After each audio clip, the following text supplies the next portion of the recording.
Halo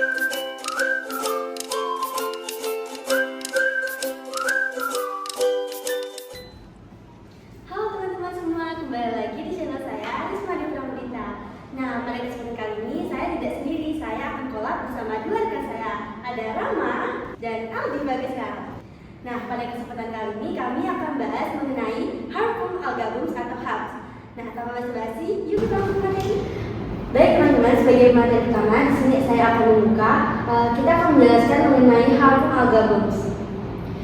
Sebelum lebih jauh kita tahu dulu apa itu Harpum Algabums. Jadi HABS ini terjadi ketika koloni alga atau fitoplankton tumbuh di luar kendali dalam air laut atau tawar. Nah, seringkali menghasilkan racun berbahaya. Nah, penyebab umum HABS ini adalah cyanobacteria, sering disebut alga hijau biru. Organisme bersel tunggal yang berkerabat dekat dengan bakteri tetapi melakukan fotosintesis. Nah, kita sering mendengar kata alga. Nah, lalu apa beda alga biasa dan alga berbahaya? Alga biasa ini selalu ada, umumnya tidak beracun, sedangkan alga berbahaya yaitu tumbuhan berlebihan dan menghasilkan toksin. Sedangkan HABS yang kita bahas ini, dia dapat mengubah warna air, membentuk busa atau lapisan tebal. Nah, mekanisme blues ini terbentuk melalui pertumbuhan cepat dan perkembangbiakan alga masif, dipicu oleh nutrisi berlebih, suhu hangat dan air tenang. Nah, kita lanjut peran cyanobacteria dan dinoflagellata. Nah, selain cyanobacteria tadi, dinoflagellata juga termasuk salah satu organisme penyumbang HABS. HABS disebabkan oleh beragam organisme termasuk fitoplankton, cyanobacteria dan dinoflagellata yang berperan sebagai produser utama di ekosistem akuatik.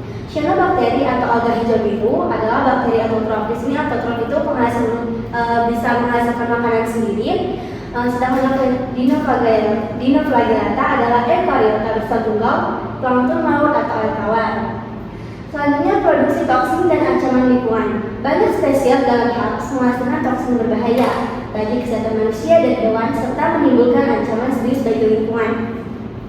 Nah, toksin alga menyebabkan penyakit pada manusia dan hewan, sedangkan deoksigenasi air mengakibatkan hipoksia. Jadi hipoksia ini kekurangan oksigen di dalam suatu cairan itu. Nah, selanjutnya kerusakan mekanis mengganggu organisme yang lainnya.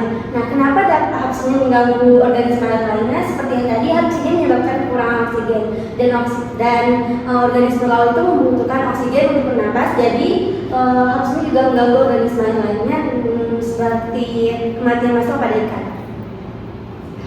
Nah, kita lanjut ke faktor pendorong utama nutrien berlebih. Eutrofikasi dan sumber nutrien. Peningkatan mineral dan nutrien terutama nitrogen dan fosfor di perairan memicu pertumbuhan alga seperti nitrogen dan fosfor. Nah, nitrogen dan fosfor ini juga berasal dari aktivitas manusia. Nah, seperti pada suatu restoran, kita tidak tahu pasti ada jumlah makanan yang dibuang ke dasar laut atau ke perairan, itu juga menyumbang nutrien berlebih. Selanjutnya ada dampak masukan nutrien. Kelebihan nitrogen fosfor ini menyebabkan pertumbuhan alga berlebihan, mengganggu keseimbangan ekosistem akuatik, berdampak merusak ekosistem, mempengaruhi kesehatan manusia, penurunan keanekaragaman hayati.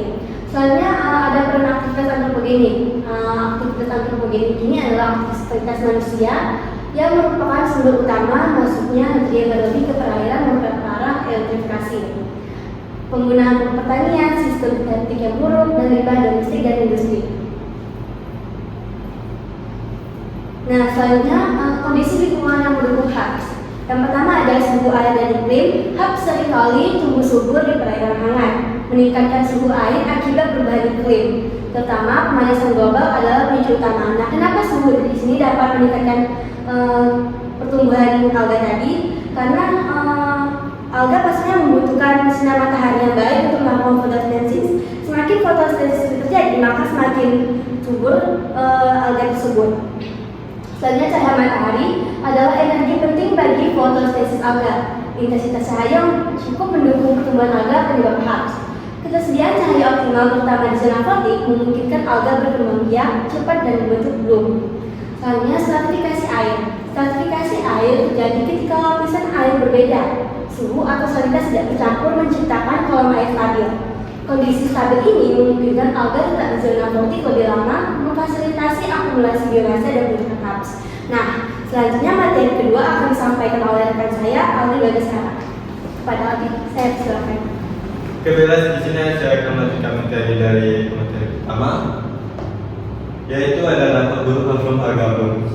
Nah, ya, ini ada ancaman ekosistem aquatik, kemudian risiko kesehatan manusia, kemudian ada kerugian ekonomi dan masalah kualitas air minum.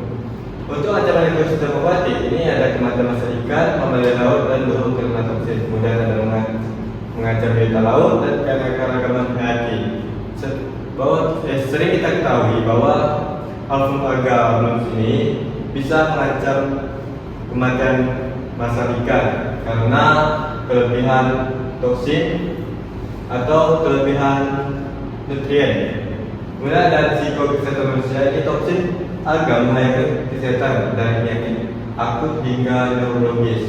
Kemudian dapat menyebabkan hilangnya ingatan mirip Alzheimer. Kemudian ada kerugian ekonomi. Ini penurunan tangkapan nelayan secara drastis. Nah, dari alfa aga ini kan ada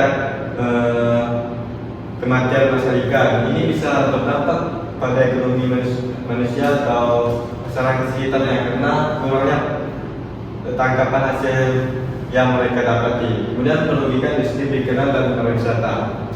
Sejak ini ada penurunan kualitas air bersih, yaitu masalah kualitas air minum. Kemudian ada peningkatan biaya pengolahan air untuk konsumsi. Selanjutnya ada dampak ekologis, kerusakan lingkungan akuatik. Yang pertama itu ada penurunan oksigen terlarut atau hipoksia.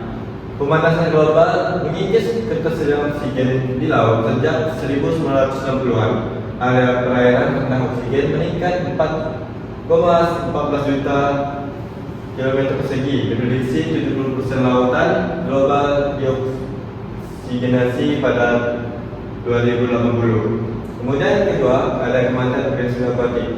Kadar oksigen rendah memicu stres fisiologis dan kematian massa ikan serta invertebrata. Alfa agamus atau HAF juga berperan dalam memusnahkan biota air. Kemudian tiga, gangguan ekosistem rantai makanan. Ketiadaan oksigen dan hilangnya spesies mengganggu keseimbangan ekosistem dan rantai makanan, mengurangi produktivitas lingkungan akuatik secara drastis. Kemudian ada krisis oksigen dan HAF merupakan ancaman nyata bagi keberlanjutan kehidupan di bumi dan keseimbangan ekosistem perairan. Kemudian dampak kesehatan manusia dari alfa agamus, yaitu ada konsumsi makanan laut terkontaminasi. Nah, makanan laut di perairan tercemar HAF dapat mengakumulasi toksin alga, menyebabkan keracunan serius. Kemudian ada kata sungai air tercemar, berinteraksi dengan air yang mengandung HAF seperti berenang dapat menyebabkan masalah kesehatan seperti ruam kulit atau gatal-gatal biasanya. Kemudian ada jenis toksin dan gejala keracunan. Ini ruam kulit, gejala badan flu atau bersin. Kemudian ada gangguan pencernaan, masalah neurologis. Kemudian ada dampak ekonomi HAF. Ledakan agak berbahaya atau HAF menimbulkan kerugian finansial yang signifikan, mempengaruhi sektor-sektor secara global. Nah, yang pertama itu ada kerugian industri perikanan dan budidaya. Menurutnya hasil tangkapan komersial dan kerugian pada sektor budidaya mengancam mata pencarian. Yang kedua itu kemudian ada penurunan pariwisata atau pariwisata. Terutama adanya gangguan aktivitas rekreasi air menyebabkan kerugian pendapatan yang signifikan. Kemudian yang ketiga ada biaya pengelolaan air minum dan kesehatan masyarakat. Nah, peningkatan biaya untuk pengelolaan air bersih dan risiko kesehatan publik akibat kontaminasi toksin. Kemudian ada meningkatnya harga agamus atau HAF. Itu semua diakibatkan karena meningkatnya nutrien. Efek dari HAF sendiri tidak hanya berdampak pada kehidupan biota, tetapi juga keberlangsungan hidup dari manusia. Efek HAF dapat terjadi secara global dan distribusinya meningkat. Misalnya aktivitas budidaya meningkatkan limbah organik atau perubahan iklim jangka panjang, dan translokasi agamus sendiri sering terjadi di daerah koral karena peningkatan nutrien cenderung berada di lokasi tersebut. Oke teman semuanya, tadi dua rekan saya sudah menjelaskan tentang apa itu HAM dan juga permasalahan yang ada. Dan pada saya, pemateri yang ketiga ini akan menjelaskan tentang pemantauan dan deteksi dini terhadap HAM atau strategi kita terhadap suatu dampak HAM tersebut. Sini saya dapat menjelaskan ada tiga, yaitu strategi, yaitu teknologi satelit dan sensor jarak jauh. Yang kedua yaitu ada pengujian kualitas air di lapangan. Dan yang ketiga itu ada sistem peringatan dini dan peramanan. Yang mana kita dapat menjelaskan bahwa teknologi yang ada semakin berkembang sehingga untuk suatu dampak yang itu HAM atau bullying alga ini dapat diketahui. Jadi pertama itu berkaitan dengan teknologi satelit. Ini kita memanfaatkan satelit dari sensor canggih yang untuk mengumpulkan data dari jarak jauh, sehingga ini dapat mendeteksi radiasi elektromagnetik yang dipantulkan atau dipancarkan oleh air. Untuk satelit ini kan kita sudah tahu bahwa beradanya di atas di permukaan bumi. Jadi untuk melihat bahwa suatu dampak atau permasalahan bumi aja ini itu dapat teratasi oleh si satelit tersebut. Lanjut kita ada tentang pengujian kualitas air di lapangan, yang mana itu ada pengambilan sampel air atau pengecekan. Yang kedua yaitu ada pengukuran parameter fisiologis kimia atau gabungan dari fisika dan kimia. Dan yang ketiga yaitu analisis mikrokopis alga. Jadi ketiga ini dapat kita menjadikan suatu acuan untuk mendeteksi bahwa suatu perairan ini terdampak bullying alga atau tidaknya. Selanjutnya kita ada pengujian kualitas air di lapangan melibatkan pemeriksaan visual seperti warna, bau, rasa, kekeruhan, sehingga ini dapat kita lihat dari organoptik serta penggunaan alat ukur seperti pH tabel, seperti pH meter, termometer, dan alat ukur TDS, parameter fisika seperti suhu, TDS, kekeruhan, dan kimia yang tadi saya jelaskan bahwa itu dapat mengukur dari pH dan DO atau oksigen terlarut. Selanjutnya kita menjelaskan tentang sistem perairan dini atau peramalan. Ini teman-teman dapat melihat bahwa pengintegrasian data satelit di lapangan dan model prediksi untuk memperkirakan bahwa kemungkinan terjadinya HAPS itu memungkinkan respon cepat dan mitigasi dampak terhadap masyarakat dan lingkungan. Oke, lanjut. Ini strategi penanggulangan pendekatan pencegahan. Yang pertama, kita mengurangi beban nutrien dari sumber. Ini menjelaskan bahwa mengurangi input nitrogen dan fosfor dari pertanian, perkotaan, dan industri di ranse berkelanjutan dengan minimalisasi ketinggalan nutrien ke perairan. Ketiga faktor ini seperti pertanian, industri itu cukup berdampak bagi suatu perairan, mana pertanian ini menggunakan pupuk-pupuk yang mengandung zat-zat kimia, sehingga dalam curah hujan yang cukup itu membawa zat tersebut mengalir dalam suatu perairan, itu menyebabkan bahwa perairan itu dalam keadaan tidak sehat. Lanjut kita dengan pengelolaan pertanian dan limbah, yaitu mengadakan praktik yang mana pertaniannya efisien seperti penggunaan pupuk lepas lambat sehingga dia dapat mengontrol dengan mengurangi penyucian nutrien dengan pengelolaan limbah yang tepat cegah kontaminasi. Sehingga yang ketiga yaitu restorasi dengan ekosistem akuatik. Ini yang mana kita dapat memulihkan habitat alami, lahan basah, vegetasi riparian, menyaring polutan, meningkatkan keadaan keragaman hayati, dukung ekosistem tanggung terhadap HAPS. Lanjut.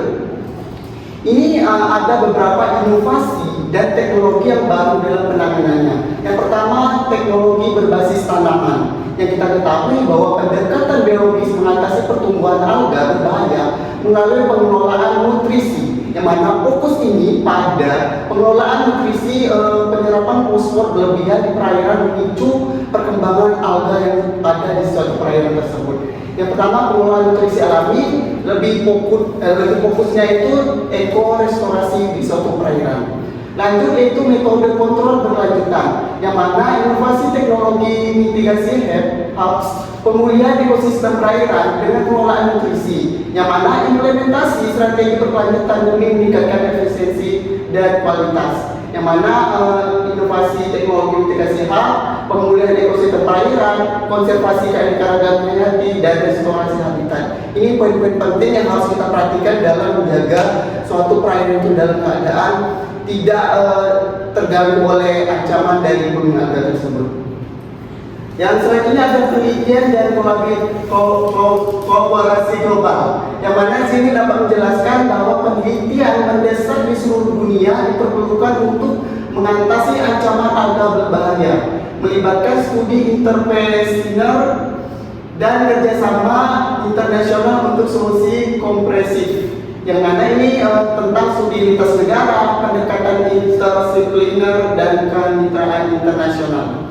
Lanjut, terakhir, ini kesimpulan dari pemateri yang kami jelaskan, yang mana Alga atau sering disebut dengan HABS adalah pertumbuhan alga berlebihan di perairan yang menghasilkan racun berbahaya dengan siantoksin, terutama disebabkan oleh pupuk pertanian, limbah, dan dipengaruhi oleh pemanasan global dan stratifikasi air.